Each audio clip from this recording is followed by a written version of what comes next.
You ask Tiger to solve. This deals with linear equations with one unknown. The final result is x equals -8. Let's solve it step by step. Group all constants on the right side of the equation. Subtract 6 from both sides.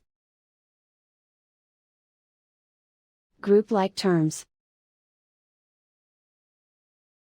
Simplify the arithmetic.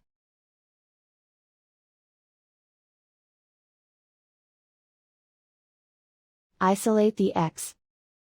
Multiply both sides by inverse fraction 2 over -1.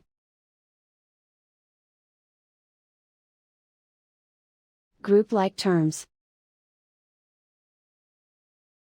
Multiply the coefficients. Simplify the arithmetic.